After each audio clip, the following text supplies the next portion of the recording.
In this video, I'm going to show you 13 of the most common kitchen organizational mistakes that are destroying your kitchen's potential, and the quick changes that you can make to finally get a kitchen that works for you and not against you. Because an organized kitchen, it's a functional kitchen. The first 3 problems are big picture mistakes that when fixed will lead to a more functional space. Starting with not designing your storage around your daily habits. For example, storing plates and bowls and other dishware on the wrong side of your dishwasher, or far away from your dishwasher, or placing the dishwasher so that it makes returning things to their homes more challenging. It could be as simple as storing pots and pans far away from a stovetop. These issues happen due to poor planning. Part of designing a functional kitchen is understanding how the kitchen flows, how items in use and the user, you, move through the space to complete a task. This could be isolated tasks such as prepping a salad, or combined tasks such as prepping the salad, serving the salad, eating the salad, and cleaning up after the salad. These tasks should be thought about to a reasonable degree as part of the planning of your kitchen layout or renovation. But how does this affect organization? Well, show me a human who doesn't default to using the path of least resistance, and I'll show you a highly evolved specimen. If your kitchen isn't designed to be functional, you will force the kitchen to be functional by storing things in places where they don't belong, because it creates a kitchen that's easier to use, the path of least resistance. However, those areas are already storing other things, and stuff just ends up being everywhere and a total mess and very frustrating. Solve the issue by planning the zones of your kitchen with as much detail as possible, again, to a reasonable degree. There's always room for flexibility. Thinking about the functions of prep, cook, serve, and clean, and how the storage relates to these functions. There will always be some overlap in this process, and it's not as daunting as it sounds. Using a 3D model of your kitchen will help you visualize these zones and how you will move about within them. The next big picture mistake that many of us are making, including myself, is overstuffing cabinets and drawers. This is a pro organizer's nightmare because it leads to dysfunction in the kitchen. I'll give you a personal example. This is my favorite coffee mug. I have 2 that I use daily. This is my favorite for whatever reason. My wife Amy also has 2 mugs as well that she uses pretty much daily. Between the 2 of us, that's 4 mugs. But there's this whole cabinet in my kitchen that's dedicated to storing 30 mugs, of which we only use 4. Now, I'm not a mug collector, and I don't have a mug buying problem. Mugs just for some reason seem to multiply. And functionally, this leads to other items being stored in less convenient places because where they should be stored is filled with mugs. And this goes for everything in your kitchen: dishes, Tupperware, pots, small appliances, you name it. Many of us end up collecting way more stuff than we use, and our kitchen's function suffers from it. Now, you already know what I'm about to say about this. Now, you already know what editing. Okay, so you didn't know what I was going to say. Gotcha. You need to edit your kitchen the same way that I edit my videos. Editing is the process of cutting out the bad stuff or the things that are repeated, and it often entails rearranging things to make the video smooth flower. It makes the video flow smoother. Yeah, okay. It could even entail adding something later to tie things together. The kitchen's organization is very similar. You don't need to see 5 takes of me saying the same line in a video, and I don't need 36 mugs in my kitchen cabinet when I only use 4. A more classical way of saying this is you need to declutter. But maybe that word is overused, so start editing your kitchen for function. And for the record, I'm not against collecting mugs or anything.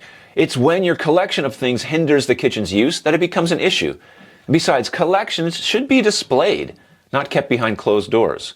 You may need more help than a video can provide. My one-on-one consultation is a great way to go over all the details of your kitchen renovation. There's a link in the description below to find out more details. Another big picture mistake, before we get into the more practical workflow issues, you should never design a kitchen for aesthetics until you make it functional. I tell clients all the time during one-on-one calls, we can always make this look good later, but we need to make sure it's functional first. Pretty before practical is another way of saying it, but I didn't want to say it that way. Open shelving concepts are the biggest contemporary culprit. While an open shelf does allow for quick retrieval of an item, it's generally considered to be a no-no due to the amount of upkeep that it entails. Depending on its location, you may also be dealing with grease residue, along with dust and bugs and constant curating. They might be a great place to display your mugs, however, in the right location. If you have open shelves and you love them, that's cool. Everyone has a different tolerance level for these types of things, but generally speaking, never let the look of something be the deciding factor when it comes to your kitchen. Make sure it passes the function test first. Let's move on to a mistake that many of us make, leading to a less organized kitchen: ignoring the vertical space, or not using it to your advantage. And what I really mean here is the space in your kitchen that's hard to reach. Many of us have kitchens with tons of upper storage capacity that gets underutilized. It's hard to reach, and it adds a bunch of extra steps to use it, and then we just forget about it. It's hard to see, let alone reach. But this area has huge organizational potential if planned for properly.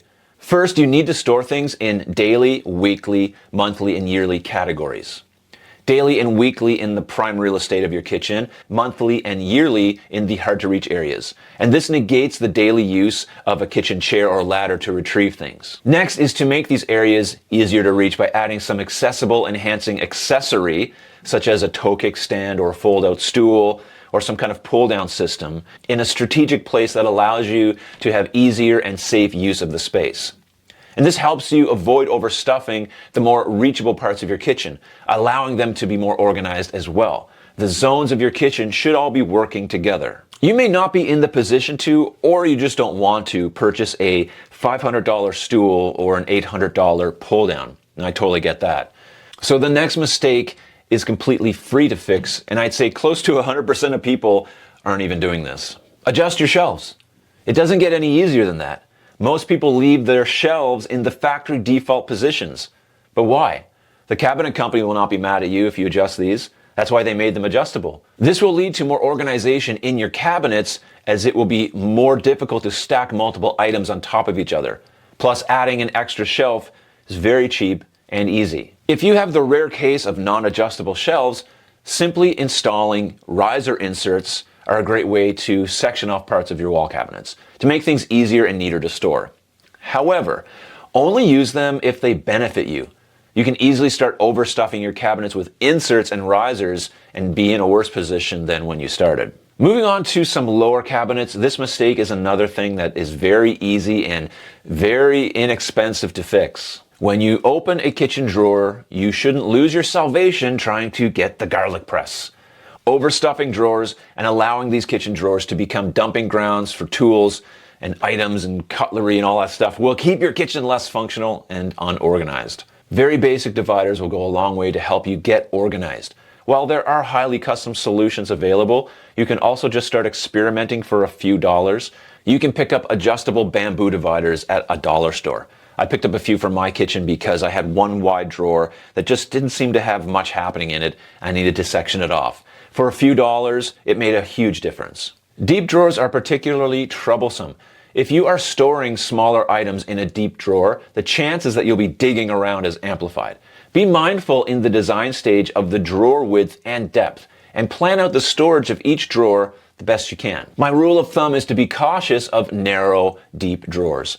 If a drawer is wide and deep, it will naturally store larger items, and if it's narrow and shallow, it can naturally store smaller items. But if it's narrow and deep, you can run into trouble. It's not a hard, fast rule, but it can be an organizational mess. There are accessories like pegboards and dividers for deep drawers that also make their usage much easier and organized too. When I mention this next mistake, it'll likely hit close to home. It's cluttered countertops. Any takers? That's a bad one. It's important to point out something here. These are compounding issues where one leads to another. If your countertops are cluttered, it's likely that other parts of your kitchen are also in disarray. Fixing some of the mistakes that I mentioned already will lead to a less cluttered countertop. If small appliances have nowhere to go, keeping them on the counter makes more sense. You use them there anyways, and like I mentioned before, it is the path of least resistance. Some small appliances should live on your countertops. However, with all your spices and cutlery and knives and a plant, it can start to get overrun. This one can take care of itself to some degree, but you'll also need to be intentional about how you store the things that end up on your countertop and what items are just as retrievable if they're in a different storage space. The key here is not to think of storage as hard to retrieve. You need to build in as much ease into the system as you can when you're designing your kitchen so that the things that you store are easier to access. A pull-down wall insert could make your spices easier to access. And you've culled out your mug collection in order to make room for it, and now your countertops can be less cluttered. So everything works together. Another area of concern for organizational experts are pantries. Pantry chaos is a real problem. For those of you who are blessed enough to have a walk-in pantry, it can feel like a curse because it's a whole other room that's as unorganized as your kitchen. Many of the rules for your kitchen will apply here, but specifically you may need to employ other methods of organization in a pantry, whether a walk-in cabinet or not. One of those is simple. Toss out the stuff that is buried in the back and past expiry. I think simply editing or decluttering goes a long way here. And you may also find it really helpful to decant your dry goods into labeled containers. It makes the pantry look more organized as well. Containers can be easier to manage than all different size bags and boxes of things. At the very least, it's something that you should try to see if it makes a difference. You might be surprised. You may also be ignoring the rule of first in, first out when storing anything in your pantry. Old food gets lost behind new food, and this is a common error that many people make. If you buy new almond butter, don't put it in front of the old one. This behavior leads to more clutter, and it's very easy to do. You know you do it. I do it too. If something goes in, something must come out. You may need to be a bit of a dictator with your kitchen organization until all this gets on track. That's okay. Accessible cabinetry is a foundation of sound kitchen design. Every cabinet in your kitchen should be easy to access. I've covered some of this already, but this should also extend to your corners, over the fridge, every base cabinet, and every wall cabinet. Here's an example that I had recently. The designer was giving the client a 9-inch full-height door base cabinet next to a 15-inch 3-drawer base cabinet. Now, this isn't inherently bad. It could be that the designer and the homeowner carefully thought through each of these cabinets as to what was going to be stored in them. However, this was not the case. I'm always cautious of narrow cabinets as they have a narrow use case as well. There's nothing wrong with them, but you just have to be very specific. Plus, I already warned you about narrow, deep drawers. It would be better in this case to combine these cabinets into a wider drawer bank or some kind of cabinet with pullouts. So try to avoid too many awkward, narrow cabinets in your kitchen for better overall accessibility. You'll probably laugh at me for this next one, but bear with me. If you followed even some of my advice, you'll be able to do this as well. Most kitchens have no room for expansion. There's no flex space. So don't worry when you're designing your kitchen if you can't account for every square inch of it. It's perfectly fine that you have some extra space for later, because you never know when you might find yourself struggling with a mug addiction.